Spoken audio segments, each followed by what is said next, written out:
Hey everyone, it's Natalia. Hey, this is Arun, Team Red. What's up, everyone?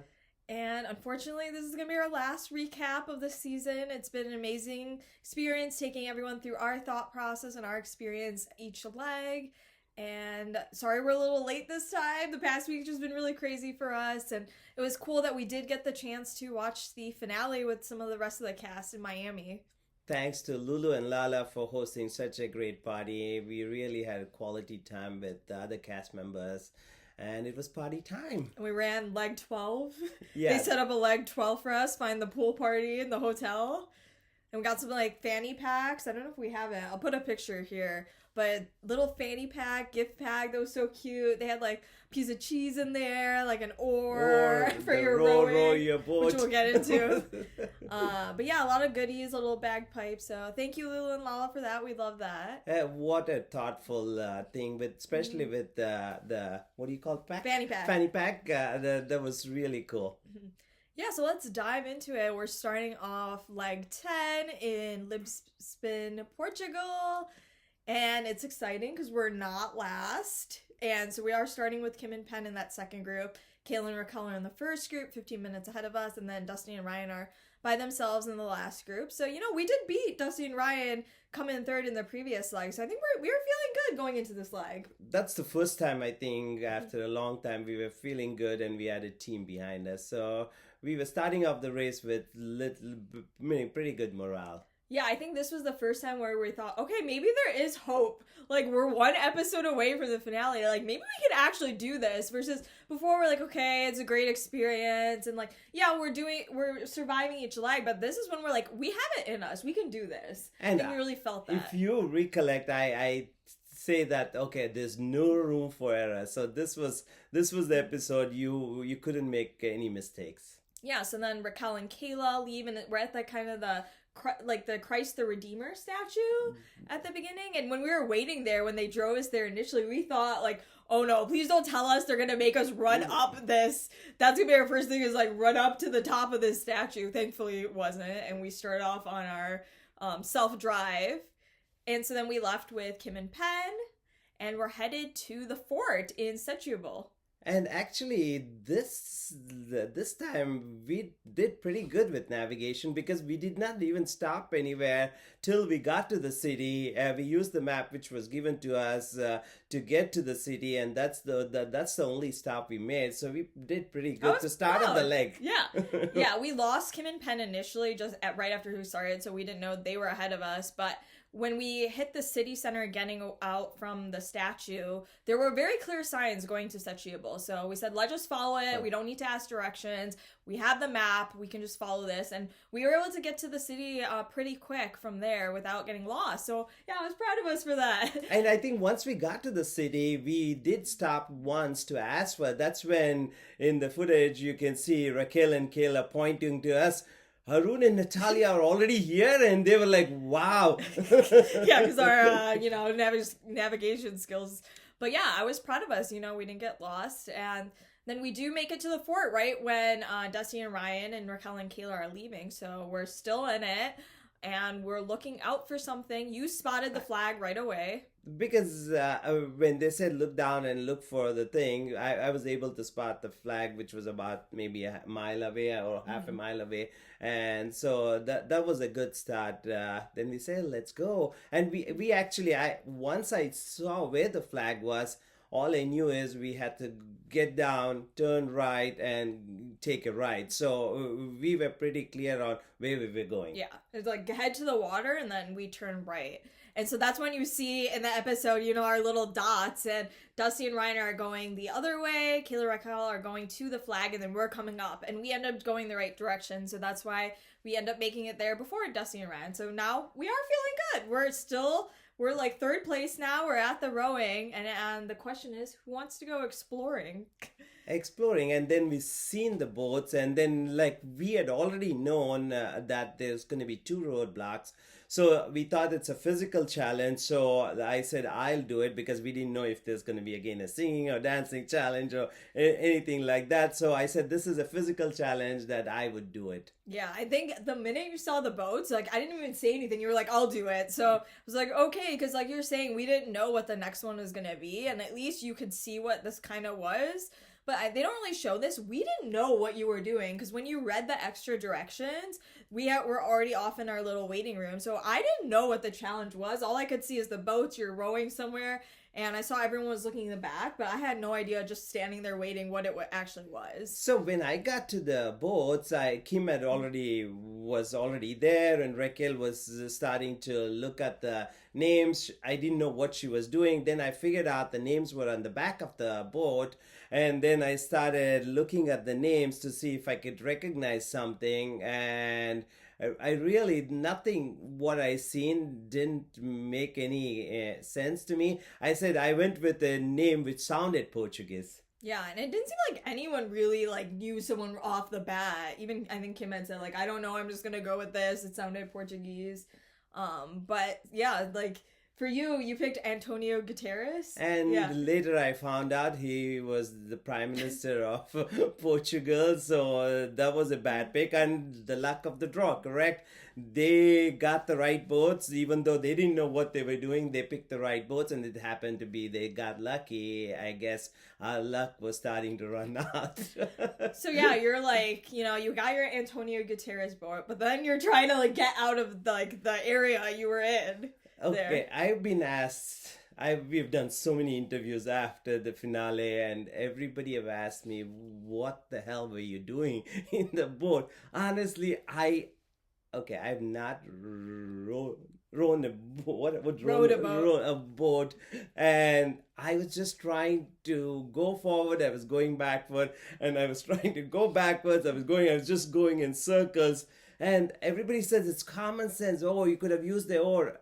Trust me, when you're in the race and when you know the two teams is already ahead of you and you wanting to do well, and this was the championship leg for me to go to the Super Bowl, and because I'm a big football fan, and that was my championship game. I was ready to go to the Super Bowl, and I literally choked. I'm not even sure what happened. I mean, it's just people said, oh, it's common sense. You just use a...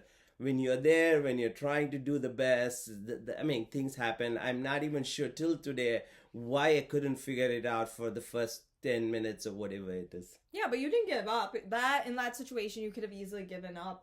You kept persevering, so...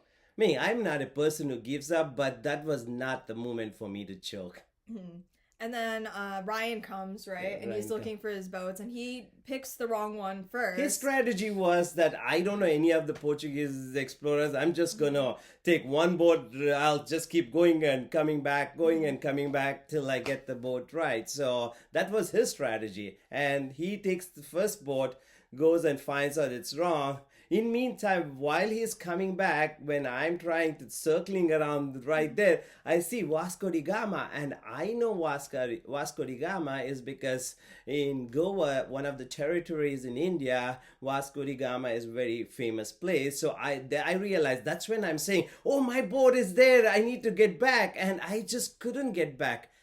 Afterwards, I was thinking I should have just jumped in the water, pulled the boat and got to Vasco da Gama, and things would have been so different, but I didn't do it. It's all thinking afterwards. Yeah, because you didn't see Vasco da Gama the first place when you were looking at the boat. So what I should have done is I should have gone all the way onto the other side and looked at all the boats before I chose the boat. But since two teams had already left, I just made a hasty move of just taking, okay, this sounds Portuguese, let me take. Mm-hmm. That's when I see Ryan gets his wrong and he's coming back, and then I'm trying to get back to the dock because you had to bring the boat back to the dock if you want to take another boat. That's when I'm trying to get back to the dock, and then Ryan is coming, and then Ryan comes and gets Vasco da Gama. You got my boat. You got my boat. I would have shouted, that's not an explorer. But yeah, he ends up taking it. So then, yeah, you end up getting kind of your stride. And after a while, you're like, okay, got this. And so after you got it wrong the first time you were coming back, how did you know which boat to pick when you came back? So I go all the way onto the other side where I could see the names of all the boats, and that's when I choose the boat which I had heard of, that being a Portuguese explorer. That's when I second time and I get it right.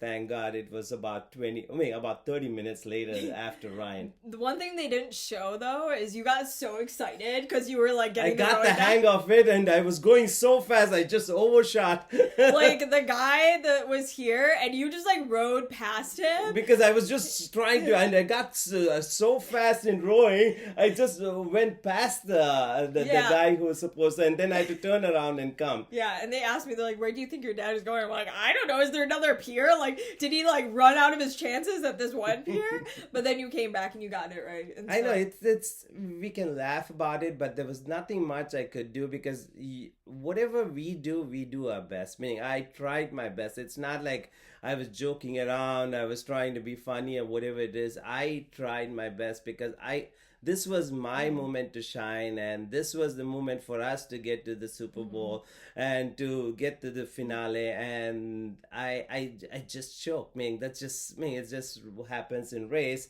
because I have done really good in all the other 5 roadblocks. I've always taken over teams, so I really thought that I should be able to do this, but it just didn't happen.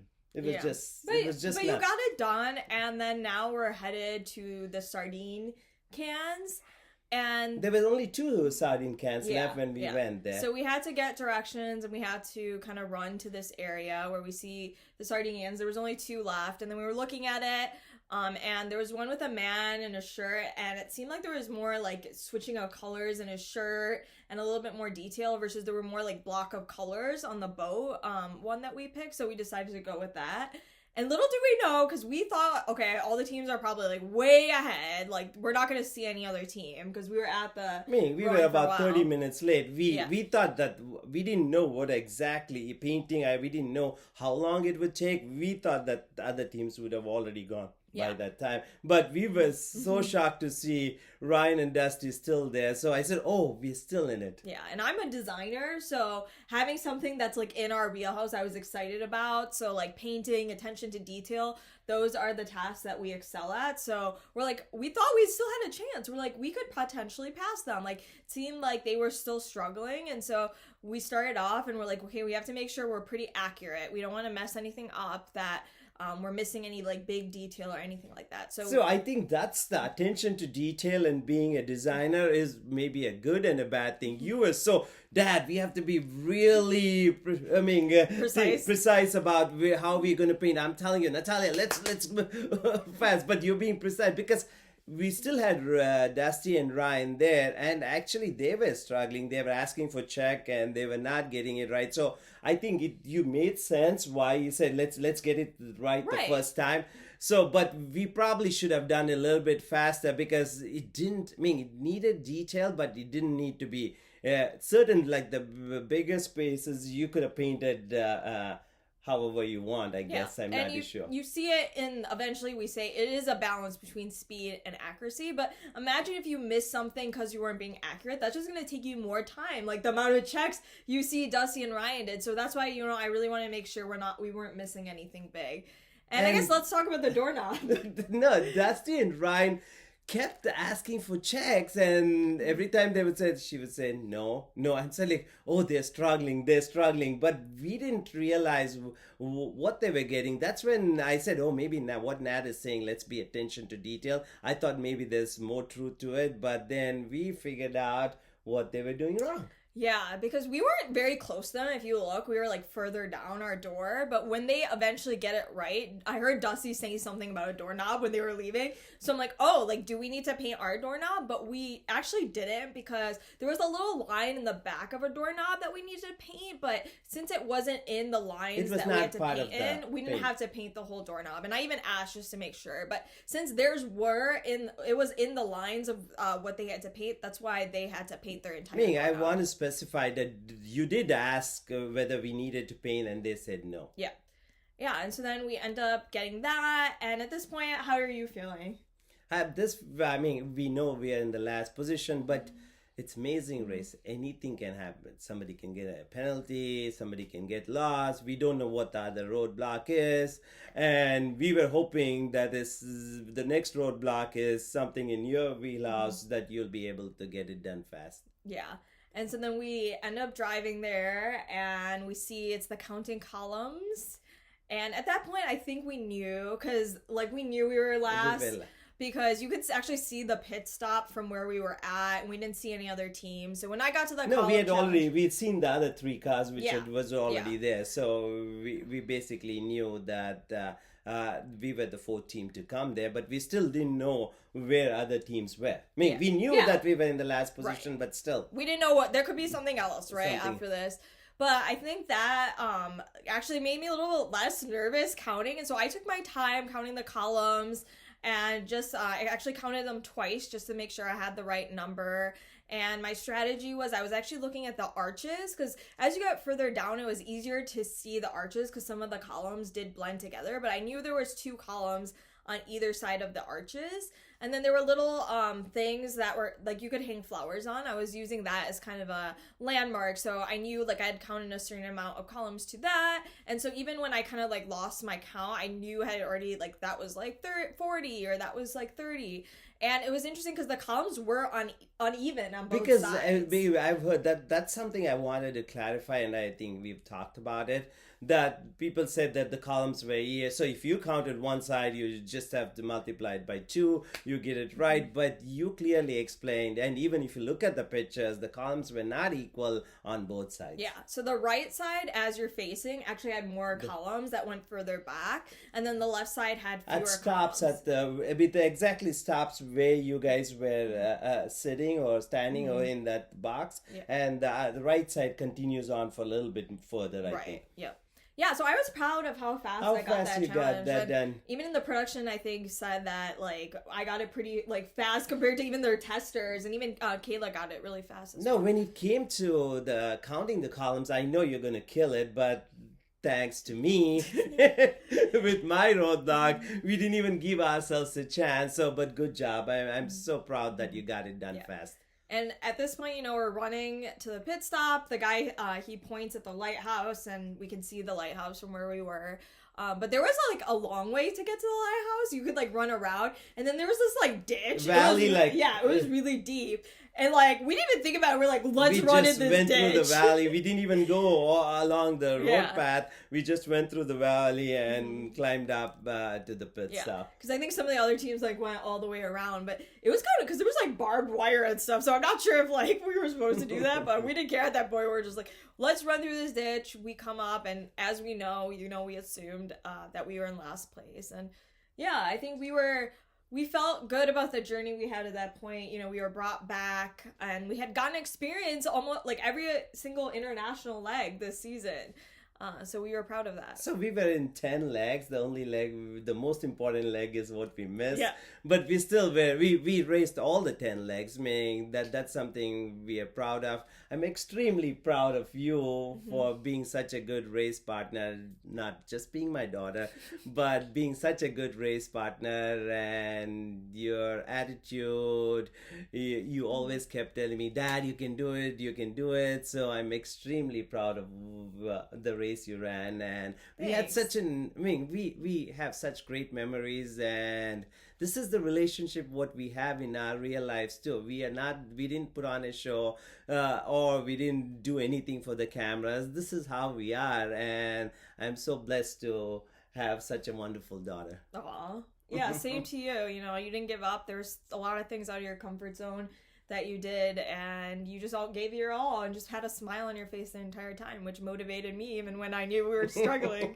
So I appreciate that. And it wasn't a smooth ride. It was definitely a roller coaster, but we never gave up hope. We never stopped fighting. Do you know life is not fair, and this is the cards we were dealt with. We were given opportunities. We made the best use of the opportunities, and that's just what the race is. Don't hate the players. It's the game, correct? Yeah, and I've just said this a couple other times. Like, I would be interested to see how we would do in a normal season without so much self-navigation. Because our season, besides 2 legs, every leg was self-navigation. So the most self-navigation in any season in Amazing Race. Yeah, and I think it'd be interesting to see if instead of like the structured departure times, if teams did leave on their own, individually, or even just an equalizer like past seasons, how that would have changed things. Because I think starting always in the back of the pack just messes with your mind and your mentality, versus having an equalizer and starting with everyone, at least like having the chance to be in the front, and then maybe you have a speed bump that you have to do, but you're already like have that chance to be in the front, does change your mentality that I don't think people realize. So because there was a lot of times where we, even despite finishing or starting like 30 minutes back, or like in the last group by ourselves, that we finished like pretty close or on the mat with other teams. So I think like it's like if we did have more of that equalizer, I think that we could have probably finished more in the top half of the group. So let's talk about the finale with the top 3 teams. I think it's well deserved, the 3 teams.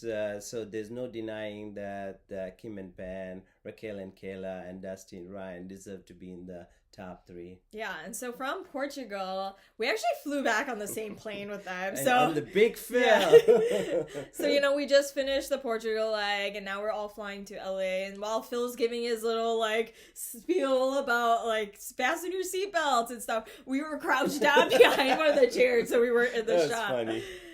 Yeah, that was fun. And then when we did get back to LA, we got to meet up the other teams in the hotel that were eliminated. So they didn't know who was eliminated. So they were like waiting at the hotel. They were like, and then they saw us, and then I said, yeah. And I told them what a wonderful job I did at row your boat. So 2 things I'll be very famous for: Donald, where's your trousers? And row your boat. Yeah, and that night we got to have a little pool party, little like song battle at the pool. So it was fun. It's a great cast. Even though we were racing and we were literally at each other's throat, we really have a good cast. Outside of the racing, we have a very good friendship, and it's a race family which will be friends for life. Yeah, and then while we were at the pool party, we were thinking, like, what's going through, like, Raquel, Kayla, Dusty, and Ryan, and Kim's Pen's head? Because they're getting prepared to run this final leg tomorrow. While we're all, like, relaxed for the first time, because our anxiety the whole time we were racing is, like, here. So it was finally, like, okay, you can take a breath. But I think we couldn't even see them while we were at the pool. And then they were just saying, hi, we're preparing. Well, we are racing for $1 million. You guys can have all the party you want. Yeah, and then they start the next leg the next morning, and the first thing they do is the elevator, trying to find out the code. And it seems like Dusty and Ryan, they struggled a little bit because with it. It's very, when you're racing, you can either overthink or underthink. So correct, I think sometimes when it says go up and down, you're not really. So I guess they were going up and down the stairs. They went down and took the elevator and did a lot of things. But Raquel and Kayla and Kim and Pen were able to figure it out pretty fast once they got to the clue box. Yeah. Once they got to the box, the key box. And then they're headed to the piñata challenge. That was an interesting challenge. I think we would have done well in that one, because it reminded me of our speed bump that wasn't air, the cabbage one, because essentially it was me. It was exactly would be directing you, because I would probably do the directing. Directing for sure. Yeah. Because I was wondering, I'm short, so I'm like, would I even be able to reach some of these piñatas? You'll have to have the biggest, longest stick or whatever. So it looks like Raquel and Kayla were able to get the piñata thing faster than Kim and Pen, whereas Dusty and Ryan was still trying to look for the clue for the key box. Yeah, and then the Foley task looked pretty fun. That was like I love how they had like the watermelon clip, and then like that's all the my ox is broken. All the iconic the thing episodes from the premiers, because if you are fans, you always remember those things. I think it was something which suited Kim and Pen more than Raquel, Kayla, but it's very hard to say because they're in production. Yeah, but I think it looked easy, but I think just talking to the teams, it was challenging, and they had to do it a couple of times because there were small things you had to get from the demo in that sequence. And then it's going to the final memory. And we were waiting at the finish line, and then they were saying, "Oh, they're almost here, and there are two teams here." So we knew there were two teams, but we didn't know who the teams were because did we know who the teams were? No, I think they were telling us, giving us updates, but we didn't know for sure. I think when they got to the memory challenge, they told us like Kim and Penn and Kayla were there, but we didn't know who was coming through. Yeah, we didn't know, but we didn't know what was going on with Ryan or Dusty. We were just waiting. Who's gonna be it? That the wait is crazy. I was excited to hear what the final memory challenge was because we were preparing for it because we could have been in that final leg. So we were going through so many scenarios of what we thought that final memory challenge was the leg before. Like, I am definitely, like, I like to be prepared. That's why some of these things on Amazing Race, we didn't, this season especially, you did not get to prepared with, I think was one of my strengths is I like to, study, be prepared, and not having that airport time to, like, research places and stuff, I think, again, was a disadvantage for us. So, but, that's why I was ready for this final memory because challenge. you took notes, yes. I took notes. So I think the first time you've seen me writing down notes, you were asking, "Dad, what are you doing?" And I'm writing down notes. I'm writing what everybody greeter was wearing and things like that. But we thought it's got something to do with counting. They can probably this final episode they're going to have something to do with counting because of the amount of steps we have climbed, and we were thinking that could be a challenge for the finale. Yeah, I thought it was going to be like a math equation or something because there was just different numbers. We're 8,000 feet above stair level. This is the amount of stairs we climbed, things like that. So I thought, okay, maybe it's going to be some type of math equation. If it's 60 Dolmades there was a lot of numbers which were involved in this season. So we thought it might be a math equation. So we were ready for anything. I think you had also written down some pictures and things like that. Yeah, I still have my notebook with all the notes we took. So then, there was the gold coin that was tripping people up, and I think the candy, because they had just done the candy. So when you're with that adrenaline, you're not really paying attention to what color the candy is, because for that leg. But if you notice, the person who was beating the piñata was blindfolded, and the person who was calling the thing was further out. So I don't even know if anybody paid attention to the candy. Yeah, and then the gold coin, would you have remembered? No, I wouldn't have. I was just like, I got the gold coin, let me get out of here. That's all I was thinking. The only reason I remember is Kim coming and showing me and Dusty, this is how the gold coin looks. So that's the only thing. But from what we found out, that all the 5 gold coins were 5 different kinds of thing. Yeah. And I think what our strategy probably would have been is I would have taken out and grouped everything that was similar, and then so we could see what the differences were. And I think Kim and Penn had done something similar to that. Flat on the ground. I think that's what we would have done too. Because that's what we did with the puzzle in London, right. As we laid it flat, and I think most of the teams would have probably done the same thing. Yeah. Yeah, and speaking of puzzle, there wasn't any puzzle after that initial puzzle in London.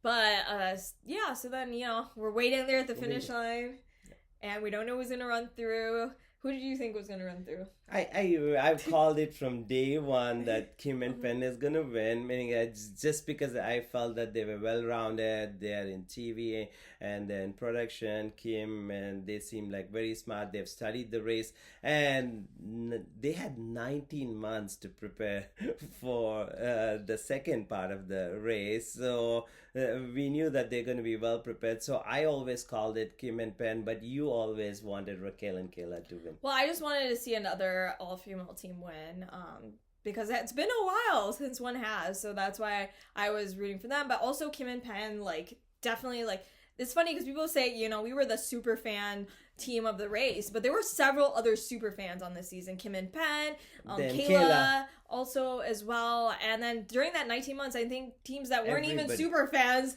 obviously you're gonna binge watch and then you get obsessed with the show. Not only binge watch, they had trainers, they went and learned how to row, they did stick shift, so they were very well prepared than us. Mm-hmm. But yeah, we were very excited, and you can see that excitement. We genuinely, I think when Kim and Penn were running through, I got chills just to see them finishing their journey was just great, an amazing thing to be there to witness. Then we seen Raquel and Kayla come in second. They seemed like they were so demoralized. mean, if I was in there, they were leading all through the leg, meaning it's just the memory challenge is where they got caught. So we felt really bad. They did such a great job, and I think it's like they have the second best finish among the all women team in the race history average when it comes to 2.57 or something like that. So kudos to them. What an amazing what an amazing journey they had. And I'm sorry, amazing. But they did a great job, and I'm so proud of them. Yeah, and then Dusty and Ryan come in. Oh, Rusty and Ryan. We changed Dusty's name to Rusty because of Ryan and Dusty. So his name is actually been now Rusty. So they're such an amazing they, especially Dusty and his energy, reminds me of me. We were sad to see them come in third. Yeah, but I think at that point they knew, and they were in good spirits. And yeah, and so, it was amazing. We got to reunite with everyone in Miami, and it's just been an incredible journey. We have friends and a new family for life. And we just love everyone on the cast, and we're grateful that we've gotten to know all these people just on a very genuine level. I hope we made our friends and families proud, and especially the Indian community, because there very few Asian Indian teams have participated, and I think we have had the best finish so far. So hopefully we did a good job representing the Asian Indian community. Yeah, there weren't many teams growing up on The Amazing Race that looked like us. I think Vipal and Arti were the first. And as a child watching The Amazing Race, just seeing them being like, oh, someone that looks like me is on the race. Like, I could be on the race one day. Having people reach out to us and saying, like, that representation, they're really proud of that. That, I think, has meant a lot to us this season. And we just want to give a big thank you to everyone that's been supporting us this season. We greatly appreciate it. All that positivity that we've been getting has really been pushing us forward watching this back. And I want to give a big shout out to all the camera people, the audio people, all the production people, and the medical team which traveled with us to keep us safe. You just don't know how much work goes behind it. Especially the camera people who are running faster than us. They have to capture every movement. You just don't know when we are sitting at home how much work goes behind it. And thank you to CBS and the Amazing Race production team and our casting. And what a wonderful cast. The casting team did such a wonderful job this year. I think it's one of the best casts because it's not that we are on the season, but I honestly feel we've watched all the other seasons, so we feel that this was a great cast, very motivating and inspiring people. Yeah, it's been a wild ride. It's been a journey, but we're just super grateful for it and really appreciate. And we appreciate all the messages we've been getting that you guys as a parent and a daughter team have inspired us. You guys have a good relationship. This is what we are in real life. We don't put on an act, and we are just so humble. And you guys, some of you guys make us cry because you say, oh, you're setting an example. So that's good to hear that we've at least made some difference in life. Yeah, so let us know if you ever want us to share other things or talk about how we applied to the show. Or if you are given an audition call and you want to talk to us, questions, concerns, or whatever it is, just message us. Yeah, we'd be happy to answer. Well, peace out for now. Till we meet again. Bye.